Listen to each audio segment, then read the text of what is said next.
Hello, everybody. Welcome to Respawn Aim Fire, the Kick-Ass Reverend Gaming Podcast. I'm your host, Adam, chewing bubblegum, Gumbert. We also have with us Chad.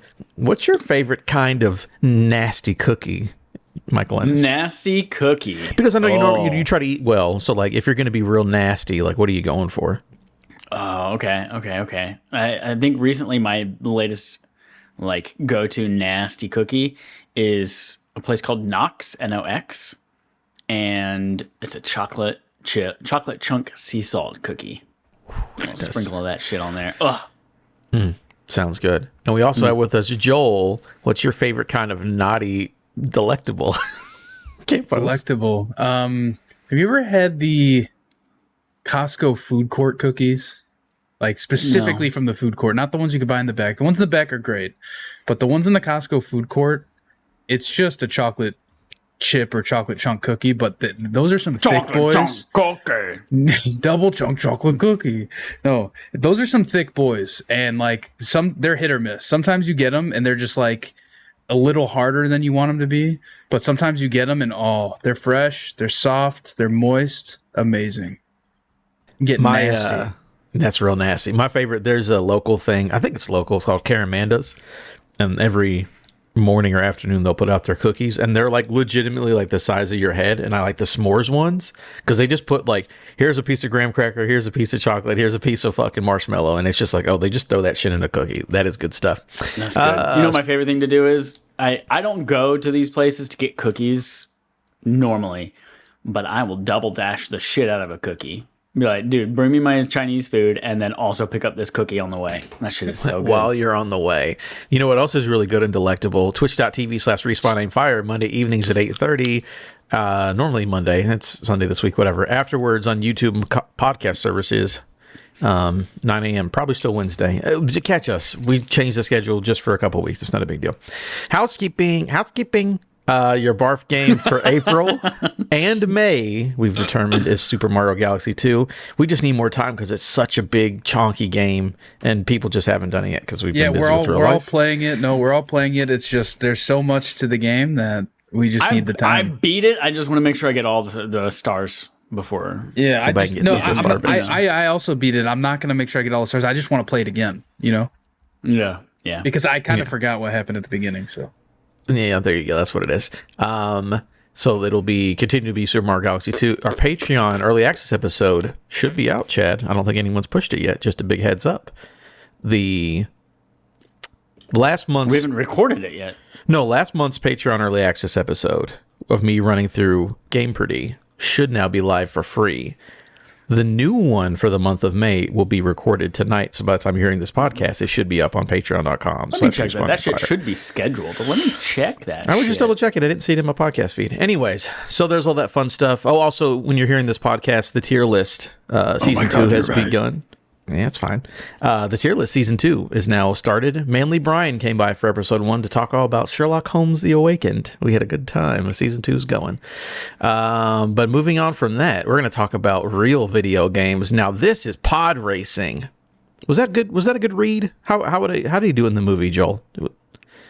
Now this is pod racing. That's how they would say it. Very good. It's working. It's working. It's from Andy Robinson over at VGC. Star Wars Galactic Racer has been confirmed for release October 6th, alongside a roster of different game editions. Galactic Racer is the debut game from Fuse Games, the studio set up in 2023 by a team of former Criterion leads, a.k.a. the people who made the good EA racing games. Step into the cockpit as mysterious pilot Shade in a thrilling single-player campaign where alliances will be forged, rivalries reignited, and old grudges will be settled. The deluxe edition, which is $79.99, comes with 3 bonus vehicles alongside 3 deluxe arcade events, the deluxe livery pack, deluxe player banner pack, and digital art book. Finally, the one that all the real fans will be buying, $160 or $159.99 physical collector's edition, comes with a physical model of Core Saroon, Dark X Land Speeder. Those are just words The fuck is that? Until I hear it's the land speeder from the cover. You get a physical version of that, along with a physical banner, 2 pilot patches, a physical copy of the art book, a physical copy of the digital art book, and a custom slip cover and steel case. So basically, you get some tchotchkes if you pay $160. If you're watching on video, Joel is bringing up what the physical edition looks like, and yeah, you just get the land speeder from the cover as a real little toy to hang out with. Very good. We have a date now. This game is coming out this year. You know, some people might have doubted it, but it's coming out. Joel, how much money are you dropping on this bad boy? Not a dime more than the game costs, Adam. So $159.99 or yeah, $159.99. No, I'm not crazy. I'm just gonna get whatever the standard edition is. I don't know. I don't need all the bells and whistles for essentially a pod racing game, right? But you are excited though, right? Oh, very excited. Yeah, this is from, the devs of the fuck is this? These are from the devs of Burnout and Need for Speed. So it's going to be a good time, and I don't know. I think we're well overdue for some sort of Star Wars racing game, right? I don't know how long it's been since the OG came out. Like, I don't know, 24 years or something like that, maybe plus 24 plus years. I mean, it came out alongside the first movie, so it's been quite a while. Yeah. Yeah. So yeah, I'm super excited for this. I think the graphics look awesome. The gameplay should be fun. I hope that there's more pod racers than just the one I think that we've seen in the trailer. So yeah, super excited. I think it's gonna be a ton of fun. Couple interesting things I noticed that, and they talked about in the story, was that it's a single player only, or a single player campaign game, which I assume there might be a multiplayer part of the game. Maybe there is, maybe there isn't. I'm not entirely sure. That will be fun though, to just like give me a story mode for my pod racing knockoff game. That will be very cool. Chad, you hate Star Wars. Fucking hate it. Fucking hate it. In fact, I hate it so much. I'm on May 6th going to get tickets to Star Wars Celebration next year so I can go bully all the people who go to it.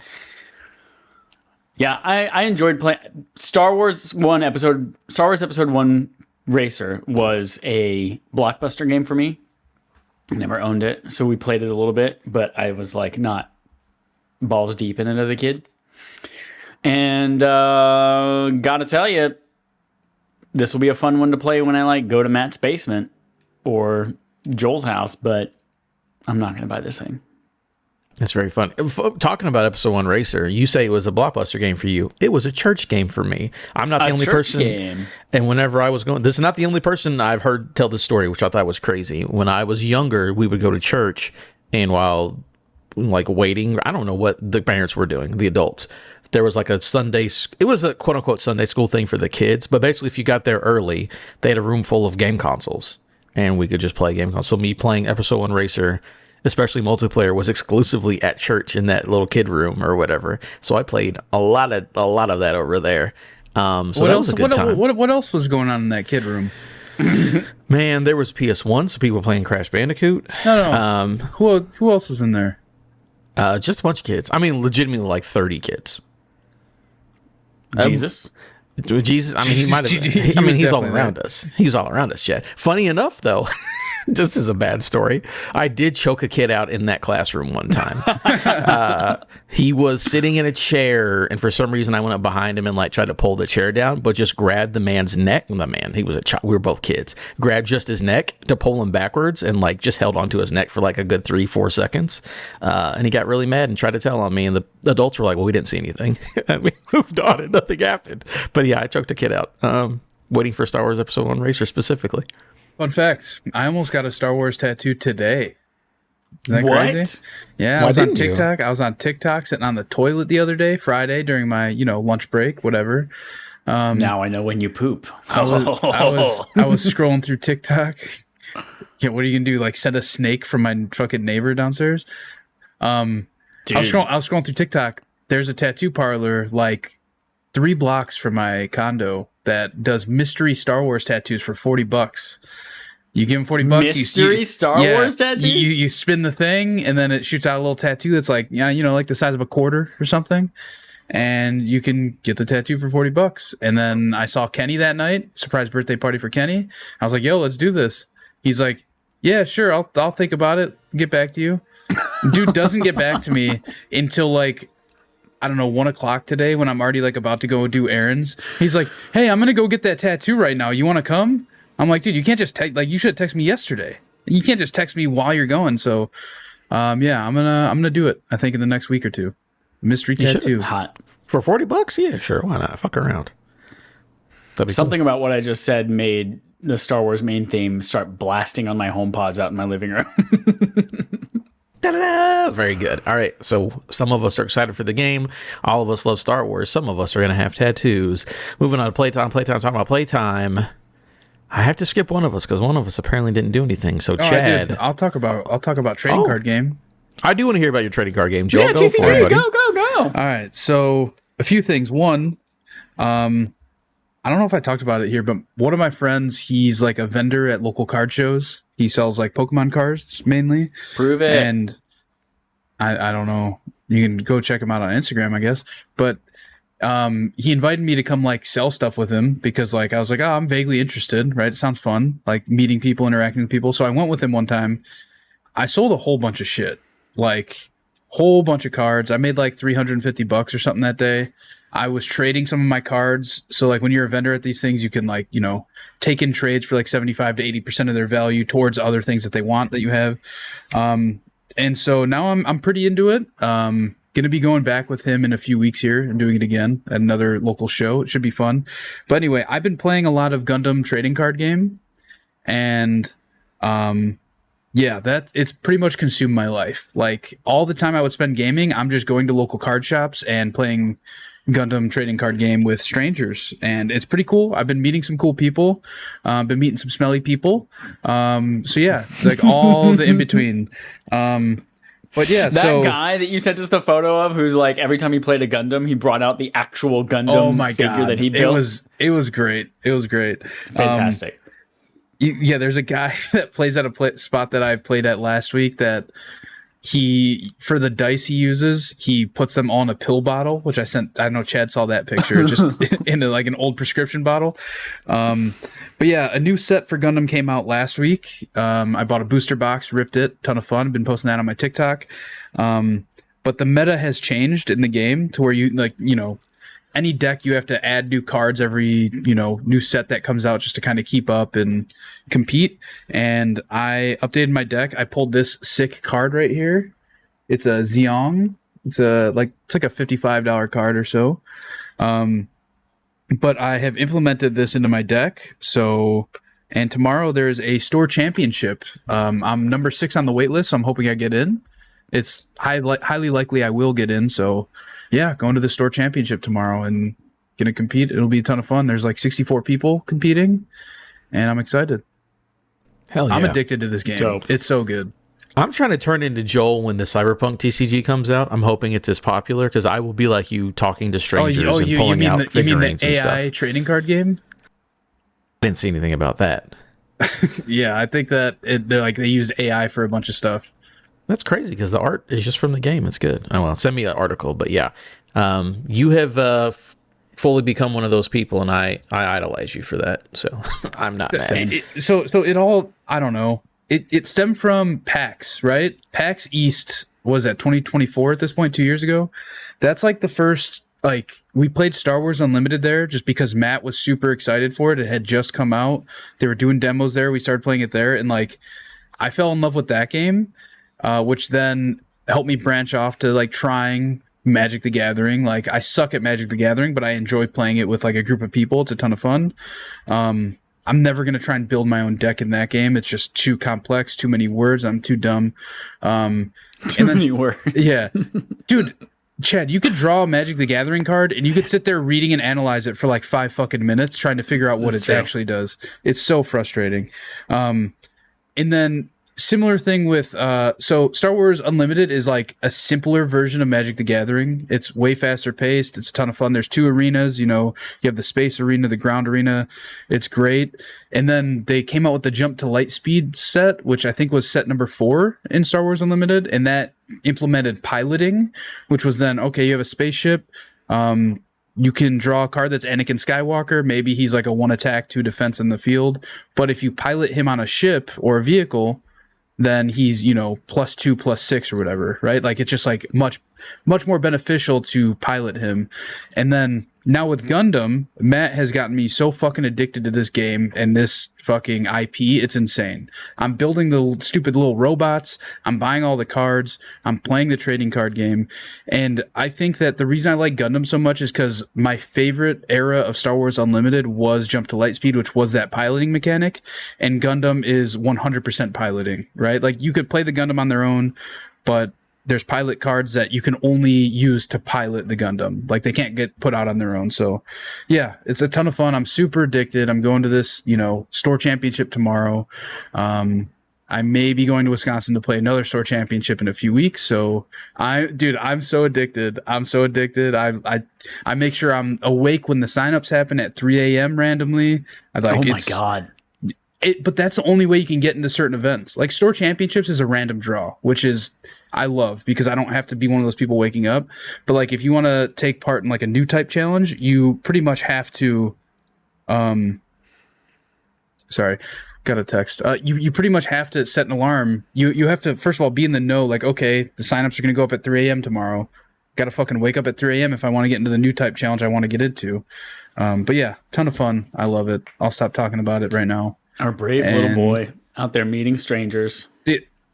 I was so intimidated going to play Star Wars Unlimited for the first time with strangers. I didn't know what I was doing. And then I went to probably the worst place to do it because everybody there was just like tryhards who like got mad at me because I was like shuffling my deck the wrong way. I was like, go fuck yourself, buddy.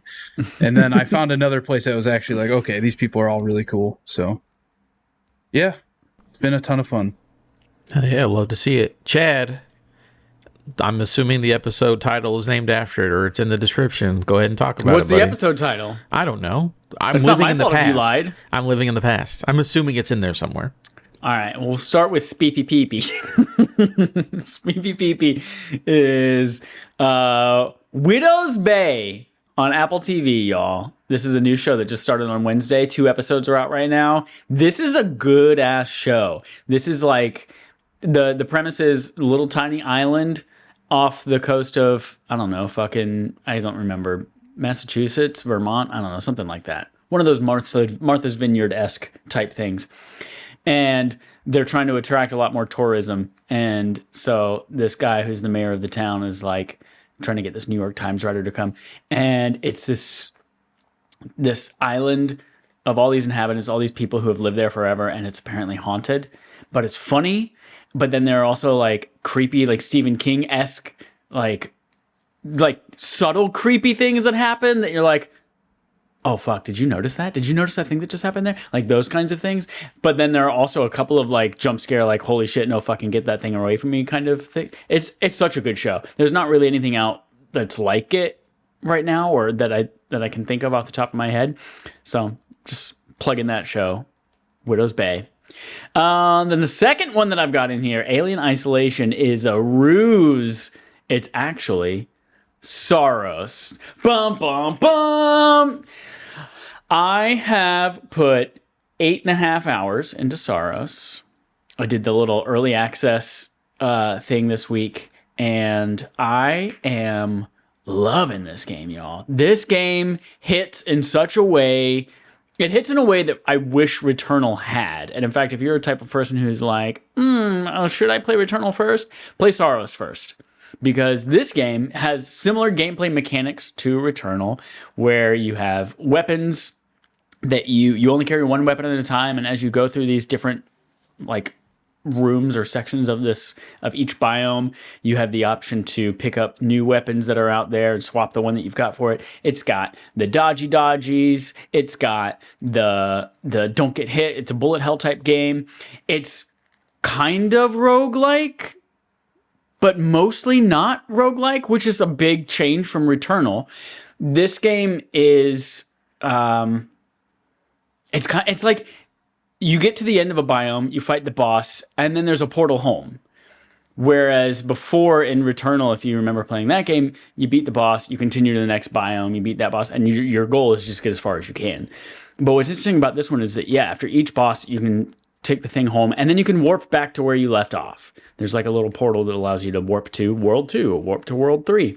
You do have the option, if you want, to start at 1 and just go all the way through if you wanted to. But there's not a ton of incentive right now to do that. So gameplay-wise, it's similar to Returnal, but there are a couple of cool things that I think add a lot to the gameplay.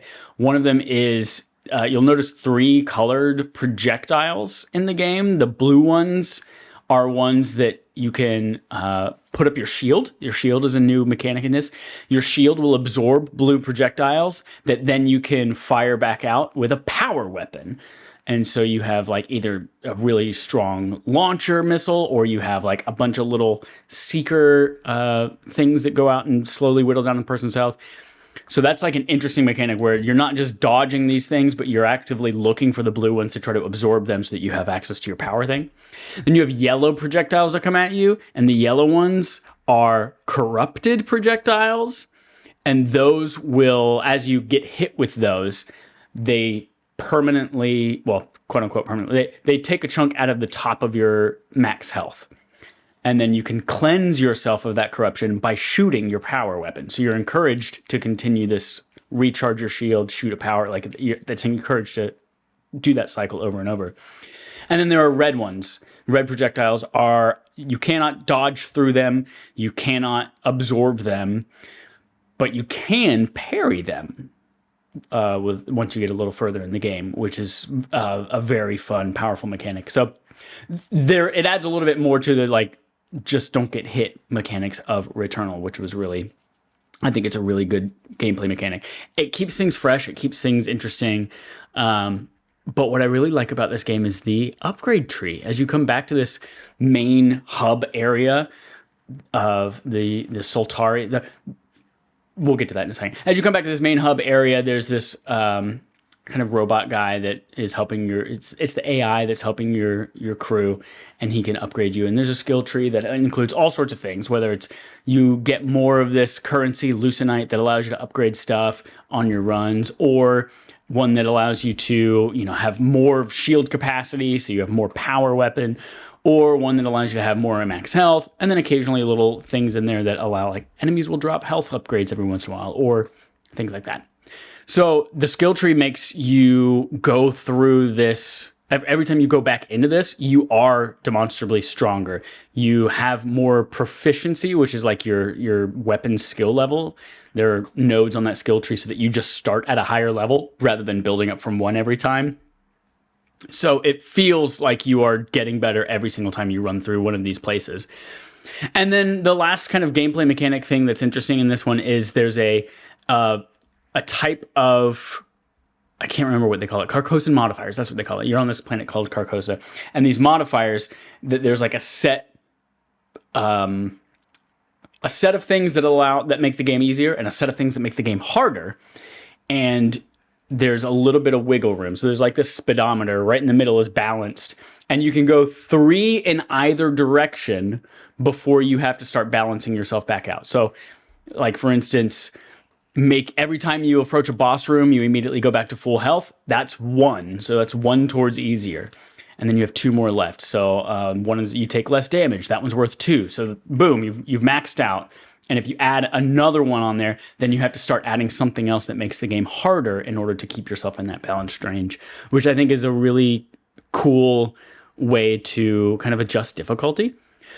Which is another good thing about this game, is that it's not as difficult or punishing as Returnal. Obviously, the permanent upgrades make each successive run easier, but I do feel like this is a game that is a little bit more forgiving. It is a little bit more action rather than just like complete bullet hell, which is nice. And I also love that these runs are usually, if it's your first time going through a biome, probably about 30 minutes per run. If it's your second run on it, it's probably 20, 25 minutes. Versus Returnal, where sometimes a run could be like 2-3 hours. So this game has a really nice loop to it. In fact, I got back from taking my dog on a walk and like 4:15, and I was like, we record the podcast at 5. I have time to get one more run in and talk to people, and then I hit a really cool point in the story. And that's where this game fucking shines right now. You play as Rahul Kohli, who is Devraj, I don't remember his last name, but you are the 4th group of people from Earth who work for this Soltari company who have come to this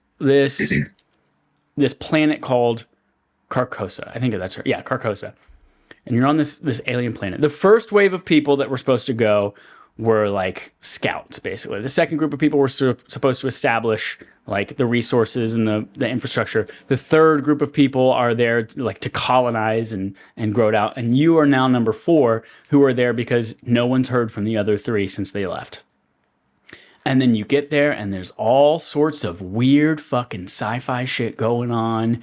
There's this like alien type, this is why I put Alien Isolation on there. There's this alien type story thread where from the very beginning of the game, like you pick up a text log and you get hints of like, oh, this leucinite thing is really the valuable material that like 1 little ounce of this will power most of Earth for like months.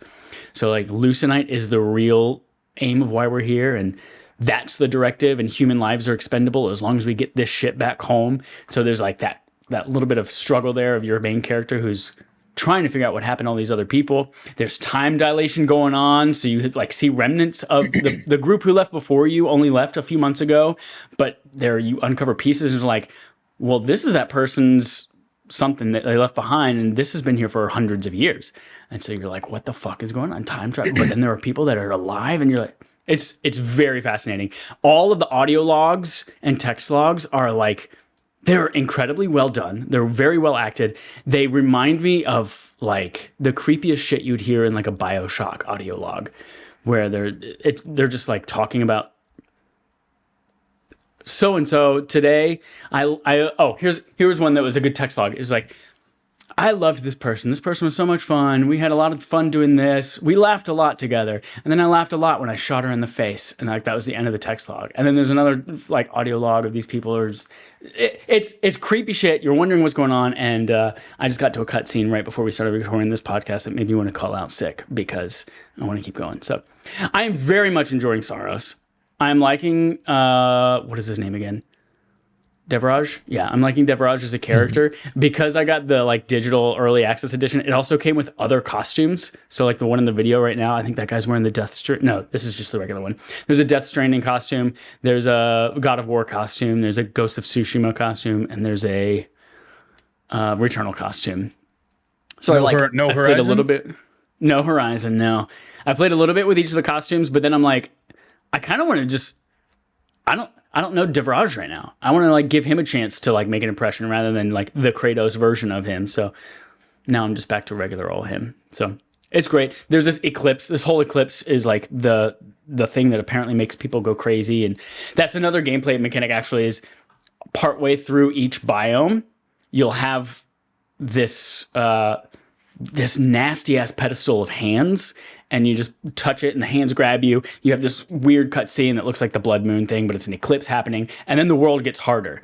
And that's when the enemies start shooting the yellow things that give you corruption. You get a lot less of the blue things that allow you to recharge your shield. Generally, pieces of the world, like what might be fresh water, turns into poison water and that kind of stuff. And so this eclipse is this interesting mechanic that comes in here too. And some levels have an eclipse, some levels don't. Some levels are all eclipse. I just got through a level where it's like, you can choose to do an eclipse. And if you do the eclipse, then there are certain parts of the level that you can go in and explore that you wouldn't normally be able to. So it's a really interesting extra twist on gameplay as well. So very much enjoying Saros. Apparently it's like maybe 15 to 20 hours. So I might be about a little over a third of the way through it. I imagine I'll probably beat it by the end of next weekend. How is this connected to Returnal? There's a astronaut costume from Returnal in the digital deluxe Is that edition. it? So this isn't even like, okay. The woman who plays Celine in the original game plays a character in this game, but aside from that, aside from the actress being the same, that's it. Okay, so there's no story, there's no like flashback or anything? Right. Okay. It is its own game. All right, that makes me more intrigued to try this. The fact that it's 100% its own thing, like, because I did not like Returnal at all, as we talked about. Is there a demo of this game available? I doubt it. I doubt it. I don't know. I feel like the levels aren't as long. It's not as hard. You have the modifiers you can play with. I think the first biome, it took me until my like third attempt before I beat it. The second biome I actually beat on my first attempt. The third biome only took me 2. So like it's not versus Returnal where sometimes I felt like I was doing run after run after run. And of course, the shit I hated about Returnal is that so much of it was based on luck. Did you get the modifiers that showed up? Were they good? The weapons that showed up, were they good? And what I like about this one too is you very early unlock that thing that allows you to re-roll an item that shows up.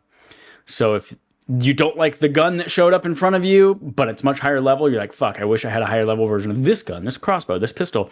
You can re-roll it and hope that you get that instead. So I think it's a lot easier, a little bit more accessible.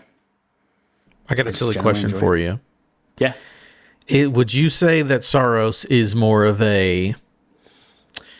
This is our second attempt at making like a big 3D AAA game, so this is a better version of Returnal? Or do you think it is, let's do a new thing but take the lessons from Returnal to make a new, more interesting game? I think it is refining and improving the Returnal gameplay mechanics, but also grounding it in a really interesting world and story that we were missing from Returnal. Because Returnal just, it felt like that was all, let's throw in some flashbacks to make it look like we thought about this, but we didn't really. But this feels a little bit more narrative focused. It feels like when I get to the end of this thing, it's not going to be the goal is to go back and play it all through again. Like it feels like it's a little bit more of a like time-bound experience rather than what Returnal was. So yeah, in some ways it does feel like just refined and elevated Returnal from a gameplay perspective, but I think it feels like a different game because of all of there are other characters in the game that you talk to in between runs, and there are like weird offshoots where you go into this tree and it like makes things you're back in like on Earth in these alleyways and like weird shit's happening. So I think there's a little bit more of a narrative pull to this one that makes it feel unique compared to Returnal. I think I prefer that because I'm just looking forward to like 007 First Light, and it's like obviously I love Hitman, but if you could just make listening to all the previews and stuff on that game, they're like, no, this just feels more like an adventure game, but like from the people who made Hitman compared to let's take Hitman and force James Bond into it. So I kind of like the idea of we know how to do this, let's do a new thing with the lessons we learned from the last thing we made. I think I prefer that more than just make it yellow, but it's Returnal. Like, no, I prefer something different and also yellow. That's fine with me. Yeah. Very cool. Thank you, Chad, for telling everyone about the big hit game Saros, which I'm assuming, again, I can't tell the future, will be part of the episode title or description. I do believe I'm correct on this one. Ooh. I don't know. I don't fucking make the names or the thumbnails, so I have no idea what's going on. Very cool. So the next for me is... what did Adam do? Oh, 2 things. Hey, guys, you heard of this man called Sherlock Holmes?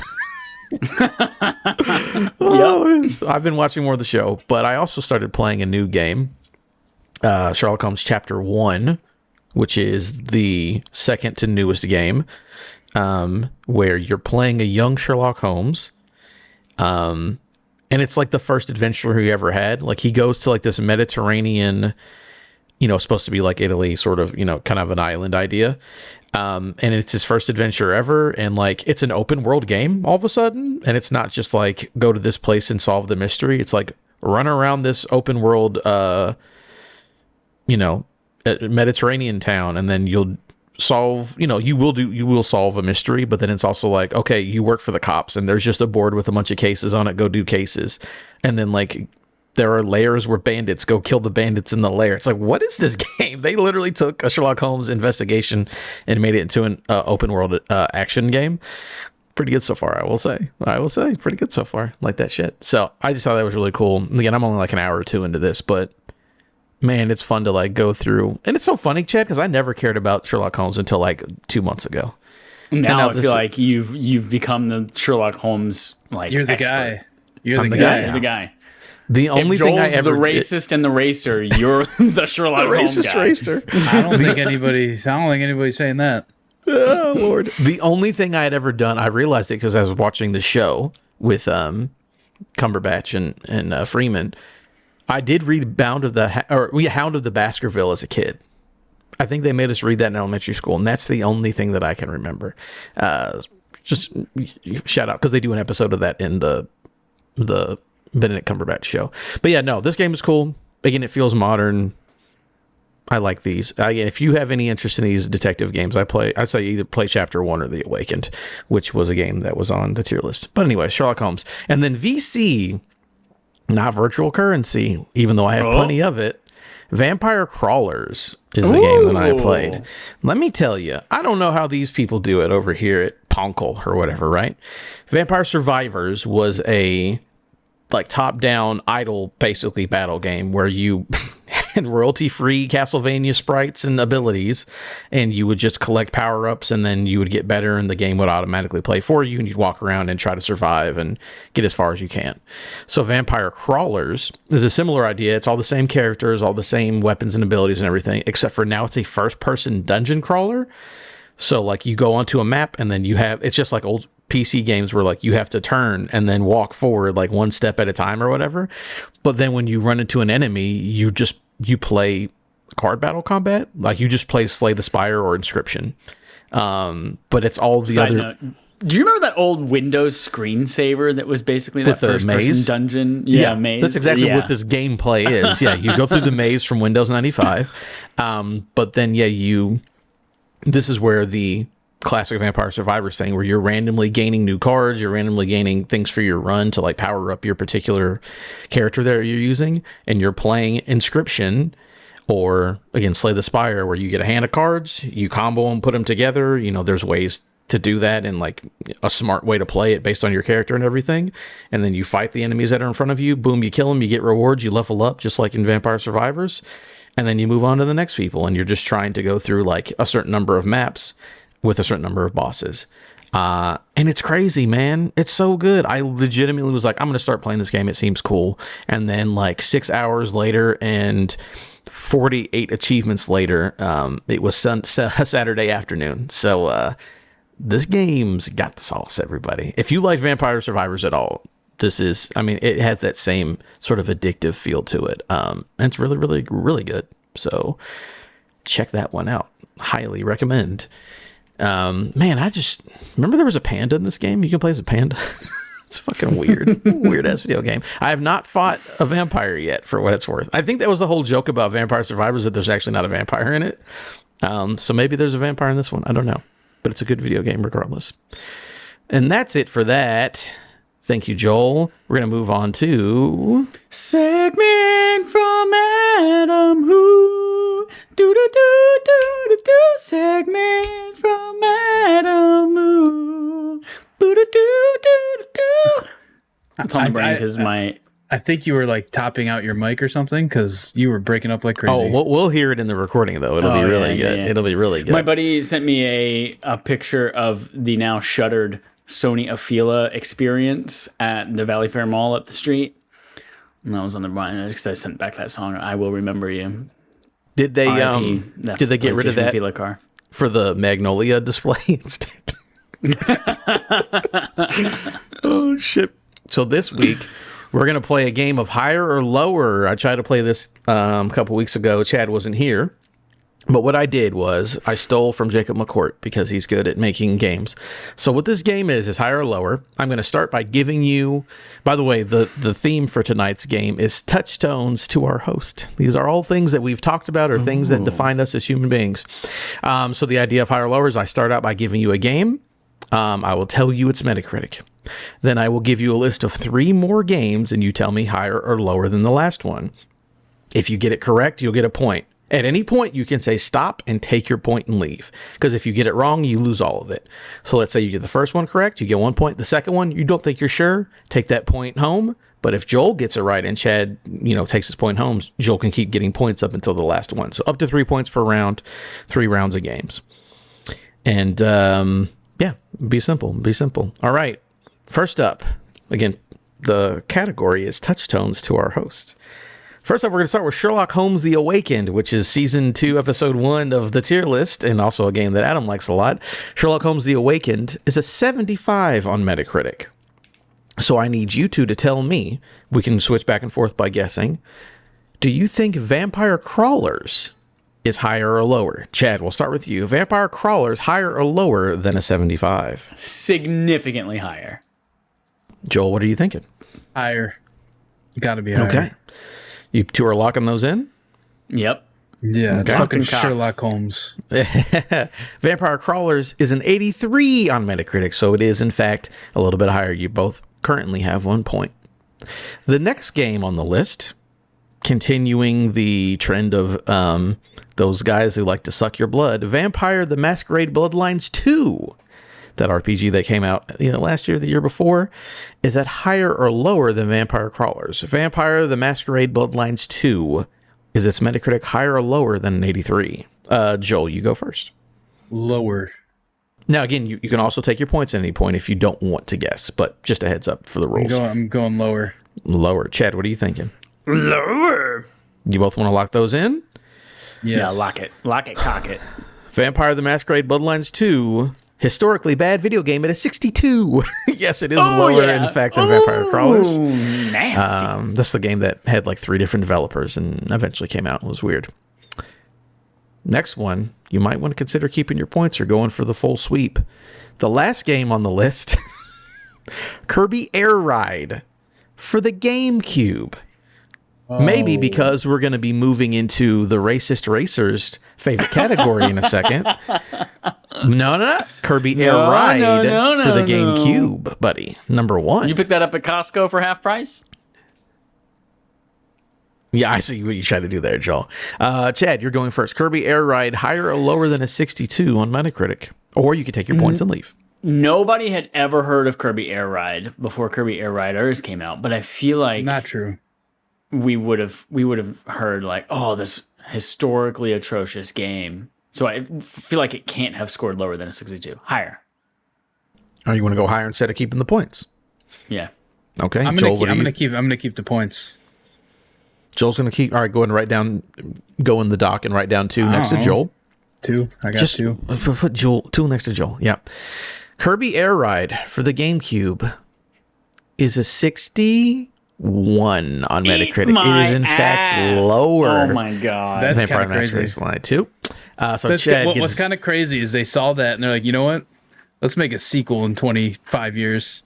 They let Sakurai do whatever he wants. Yeah, they let him do it. Yep. They were like, listen, you poured your entire fucking soul into What is Kirby Smash Air Bros. Riders Ultimate. at? Now I gotta look. Well, don't look it up, because maybe that's the next one on the list, Joel. Don't look it up. Okay, go ahead. I So Joel typed it has- in, but Yeah, you're fine. I Joel didn't has 2 points. Chad has 0 because he went for it. Kirby Air Riders, the game that Joel just showed us. It's fine. You could have looked it up. It is a 79 on Metacritic. Considerably higher than the first one. Is it a Sakurai tax? Who knows? Maybe it's just a better game. I don't know. I don't play that stuff. But again, this category is all about Joel because he loves the racing games, right? Everyone's favorite racer. A racist racer. Kirby Air Riders is a 79. The next game on our list is Burnout Paradise Remaster. Specifically, I'm looking for the remaster of Burnout Paradise. Higher or lower than a 79? I think you go first, Joel. I'm gonna go. Fuck, this is hard. It's the Burnout first one. Paradise remastered. Higher. I'm going higher. Higher than a 79. Okay. Chad, what are you thinking? I think I'm also going to go higher, but it's not much higher. It's Okay. like 81 maybe. I'll say, Chad, you're very close. Burnout Paradise Remaster is an 82, so it is higher than Kirby Air Riders, but only by a little bit. For what it's worth, the original and the remaster are both higher than Kirby Air Riders. But the question now is NASCAR 25. A game that Joel Campos reviewed. I don't even remember what I reviewed it at. But okay. I need to know NASCAR 25's Metacritic review. Is it higher or lower than Burnout Paradise's 82? Chad, you get to go first. Chad gets to go first. That's great. Or you can take the points if you don't want to guess. I'm going lower. Chad is guessing lower. Okay, Joel, what are you thinking? Then what? 82. Then 82. I'm gonna guess lower. Okay, you guys are both... I know. I gave it lower score. Hey, that's what I'm saying. This is all about touchstones to our host, about Joel reviewing the video game. You guys are both locking that in? Yes. Yeah. Not taking the points. We're going to go for it. Going for it. Okay. NASCAR 25 is a 73 on Metacritic. You both got it correct. Yeah. No problem there. The next Boogity. on Let's my go. list. Chad, now we're rolling into you. I asked you, where do you live? And you're like, that's close enough. I'm looking for the Metacritic score for Driver San Francisco, a city close to Chad. Driver San Francisco, higher or lower than a 73 for NASCAR 25? I don't remember who goes first on this Joel's one. first, right? I think. Yeah, Joel, you're first. I'm going to take the points. You're going to take your 2 points. All right. Go ahead and write down your 2 points. I'm going to take my 2 points. Now I have 4 4 total? points, but I want to guess after Chad guesses. Yeah, well, I'll let you guess after Chad. Chad, do you want to take your points or do you want to leave? Driver's like the shitty GTA, right? That nobody remembered. It is a GTA-like game, yes. Yeah. Higher or lower than a 73? 73. Oh, fuck. But 73 is low. Driver San Francisco.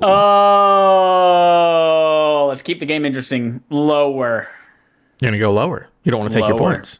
Do I know what platform? What platform did the Driver San Francisco come Let out me on? look it for you. Well, Just that was like for, PS2 era, right? No, I think this one was newer than that. Let me just double check while we're here. Driver San Francisco. This is, because I go with the highest rated version, this is specifically the Xbox 360 version. Okay, lower. Okay. I think it's higher, just because I remember a lot of people talking about that game. All right.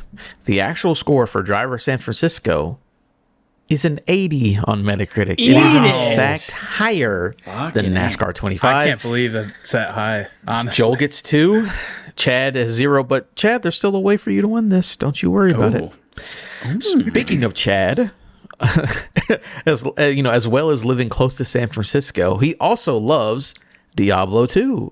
Diablo 2 Resurrected is an 80 on Metacritic. I need to know, is another devilish game higher or lower? Devil May Cry 5. Is Devil May Cry 5 higher or lower than an 80? Than Diablo 2 Resurrected's 80 specifically. That game was fantastic, but I do feel like there was like a weird discourse around it, though. Shit, I'm going to go higher. Chat's saying higher. Okay. Joel, what are you thinking? Then it was 85? Is that what you Diablo said? 2 Resurrected is an 80. I'm looking for DMC 5's Metacritic. I'm going to guess higher. I never played Devil May Cry 5, but I know a lot of people who enjoyed it, like really fucking loved it. Like Tim Geddes is one of those weird dudes. He's one of those weird dudes indeed. You guys are locking those answers in, both higher? Locking Dude, it lock in. me. Lock me up. DMC 5 is an 87. It is indeed higher than Diablo 2 Resurrected. That's higher than I thought that would be. You know? 87? That game is good, dude. People you should like play that it, you game. coward. I played like 1 and 2 when I was a kid with my buddy. Dude, DMC 5, so much better than all of those games. I only played 4 and 5, so I can't tell you whether it's better than 1 and 2, but 5 is great. DMC 5 has Cody Rhodes in it. All right, next up, talking about Devil May Cry, you know what else cries? Babies. I'm looking for the Metacritic score for Baby Steps.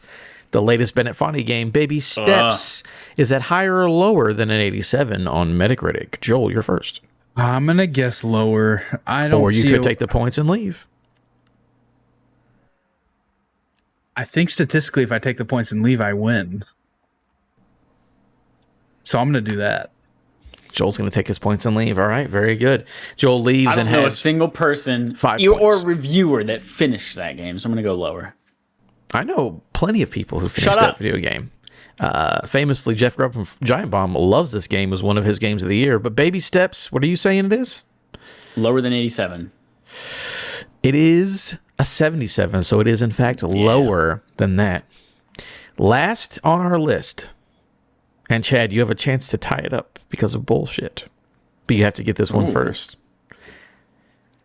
Baby Steps is a game about climbing up a mountain slowly and stupidly. Another game about climbing a mountain is Kern, a game that I reviewed earlier this year. Kern is at higher. Wait, you're talking about Karen? Kern. Listen, you're saying the same word every it's time, Karen, isn't it? It's Karen. It's Karen. I cannot You're saying hear a difference. Kern, like Colonel. Yeah, well, I was saying Kern. it's silly. Kern, Kern. Karen, Karen. I can't tell the difference. It's Karn. I can't tell the difference. Chad, is that higher or lower than Baby Steps at a 77? Oh, fuck. I feel like it's like right at 77.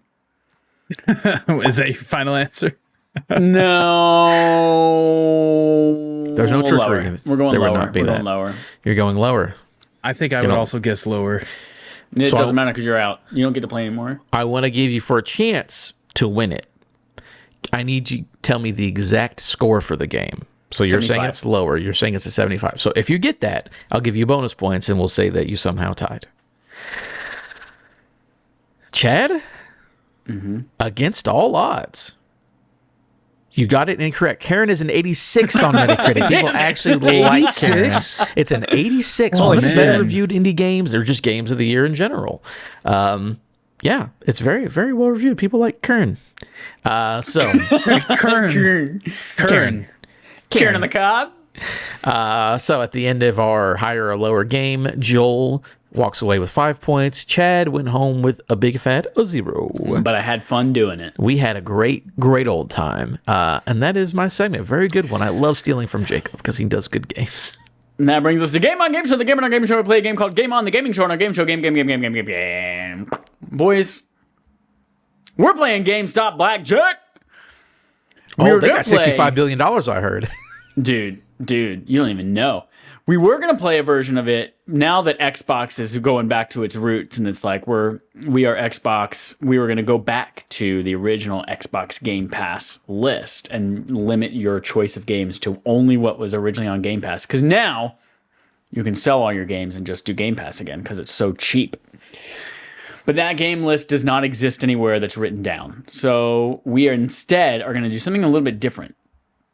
I don't know if you know this or not, but GameStop allows you to trade in things that are not video games, Oh, yeah. including graded trading cards, smartphones, tablets, wearables, MacBooks, Apple TVs, consoles, controllers, Amiibo, and we'll leave retro gaming out. So those are your categories. And in fact, if you want to just reference the categories themselves, I will leave the link in the chat so that you have those to reference. But don't click on any of them or like look at prices or anything. Because Just this is the like an categories. interesting type of thing, new shit that you aren't familiar with, trade-in values at GameStop, I do want to allow both of you the ability to choose one item just to get an idea of the price range that we're dealing with. So throw out a smartphone, a tablet, a trading card, an Apple TV, a wearable, an Amiibo, whatever you want, and we'll check the price of it. But you will not be allowed to use this test item in your final actual game. So question, what is the score we're trying to reach or stay under, or what's the deal here? In my brain, it's 210. But we'll find out based on the price of these things whether or not that's an actual Might do achievable 200. goal. So we're trying to sell 3 items to try to get as close to 210 as possible. You're trying to get to 200. Yes. We'll say 3 items. Yeah, to get as close to 210 without going over. And we can give you a test item. Okay. Yeah. I'm just going to go ahead and get it out the way just because I'm curious. iPhone 16. All right, we're going smartphone. We are doing Apple. Wow, GameStop, you're gonna pick today to shit the bed on performance? There we go. Apple. iPhone 6. Now, here's the thing. There's a 16, a 16 Plus, a 16 Pro, a 16 Pro Max, and a 16e. You want the base 16? Basic 16, yep. All right, cool. And we are going, what's... There are a lot more questions in here than I anticipated. We're going 128, 256, or 512. I would say for now on, whenever we give you an item, just pick whatever the top answer is. Like when you first click on it, that's the first base answer they're going to give you. Do that for everybody. 512, pristine condition. Yep, do that for every one of them. Your estimate is $143.50 or $205 in store credit. So we'll go with the store credit price. We're doing store credit. So 205, that would get you right there 205. with a 16 base. Okay, interesting. All right. What a Joel. ripoff. Holy shit. Yeah, right? So Joel, sorry, what's your test item? Test item is going to be a first edition Charizard Shadowless base set. All right. Just type in PSA Charizard 10. and see what comes up. PSA 10. This Does not work. Oh, here we go. Oh, no, you need a PSA certificate number to check the value. Okay, we're not doing trading cards. Okay. They need a fucking certificate. Get the fuck out of here, GameStop. All right, so we're limited to smartphones, tablets, wearables, MacBooks, Apple TVs, consoles, controllers, and accessories. Yeah, Amiibo. Yeah. Okay, Amiibo. Let's give me. It's gonna be depressing. Whatever you. And if the item does not exist, it's $50. Okay. Fucking give me my high school yearbook. Well, that'll $50. be $50. We're testing. This is not a real. This is your test round, bruh. I know. I'm joking. Give me the Wii Fit Trainer Amiibo. Wii Fit Trainer Amiibo. This is a really good one because we'll know all the Amiibo are basically gonna be the same fucking price. They're not gonna give you $5. That sounds like GameStop. More than I expected, honestly. For like a $15 Amiibo, very surprising. Okay, all right. We know Amiibos. All right, so are there's our ranges. iPhone 16 at $205. Wii Fit Trainer for $5. So Joel, let's let you go first since you just so ceremoniously won the game before this. So I'm trying to get closest to what now? $210. Okay, give me iPhone 17 Pro. Wait, what did we do? Which iPhone did we do? iPhone 16? I did base iPhone 16. 16 base. Yeah. Yep. All right, give me fuck, this is hard. iPhone 17e. That is not available for trade-in. You get $50. Interesting. They just don't allow that. Okay. Chad, give me a... Ooh, because I know GameStop is greedy. This is the thing. I know they're greedy. I'm trying to figure out what they'll give me. Give me a Nintendo Switch 1. I'm trading in a Nintendo Switch. All right, Nintendo Switch. Are we going original, what they've labeled as previous model, or are we going like the updated, better battery life model before the OLED model came out? Yeah. Okay. Actually, fuck it. Give me an OLED. Switch OLED? Yeah, give me a Switch OLED. Nintendo Switch OLED console is $132. In store credit. Okay, 132. I can do that. One can do it. All right, Joel, you've got two more guesses, and you need $160. $160. Give me an iPhone 15 Pro Max. All right, smartphones. Apple 15 Pro Max. We're going unlocked, 1 terabyte of memory, pristine condition, is $390. What the fuck? Store credit. So that gives you $440 for your total. Yeah, That's your second thing. $440. All right. All right, Adam, you've already won, but let's pick another one just for fun. Yeah, we're just gonna have fun here. I'm gonna guess. Well, we have to find out. You just have to not bust on this. Yeah, one. just not bust on it. Yeah. Don't bust on it. I'm going to give me a. What was the last? Give me a Sora amiibo. What's a Sora amiibo give me? Ooh. Because that's the last one that came out, I believe, Sora. right? Yeah, give me Sora. $8. The difference between Sora and just an original one is fucking insane. All right, Joel, what's your next guess? All right. Sorry, I'm like multitasking. I fucking lost, so why does it matter? Give me the fucking, I don't know.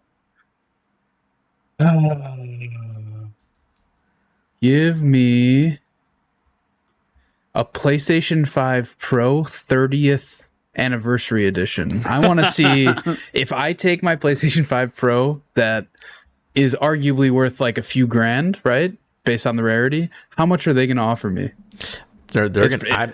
My guess, just whatever a PS5 Pro costs. My guess is it's going to be like $350, fucking store credit. That's my guess. So they fucking suck. Or just what's the price of the Pro? If you can't find the 30th anniversary. All these consoles are mixed in with games. Like, why is Battlefield 6 PlayStation 5 showing up right now? The Pro is $900 now, new. Isn't that crazy? PlayStation 5 Pro console trade-in is $495. $495. That's more than I thought it would be. Honestly, almost half. Pro console with disk drive installed, $522.50. And they have 2 listings for that are the same price and identical. Yeah, I don't see 30th anniversary in here anyway. Okay. So that means they'll just give you less for it because they don't give a shit. All right. Yep. Chad, I want you to find me your middle school yearbook. My middle school yearbook is $50. Oh, there we go. Nailed that. Ooh, look at that. Look how close I got to that 21, baby. 190. Joel's at 962.50. Phew. It's up there. There we go. Nailed it. There you go. All right, folks, that's it for Game on Game Show. That's it for our episode 431 of Respawn Aim Fire. Thank you for listening. Remember, go listen to our now available for everyone. I don't know what you were talking about, Adam. It's out now on YouTube and podcast services. I looked it up at the beginning of this episode, and it's there. It's out now. Go listen to that. Game Pretty. It's on all those services, available for free. We're about to go record the Patreon exclusive one. If you want to listen to that before everybody else, go to patreon.com/RespawnAimFire. And while you're there, send us a little comment. Comment on something and say, I lost my V card on my birthday, and tell us what year. And that's it. Thank you, everybody, for listening. Until next time, here's our usual sign off. Joel's not really a racist that we know of. Just shaking his head. He's so mad. He's so mad.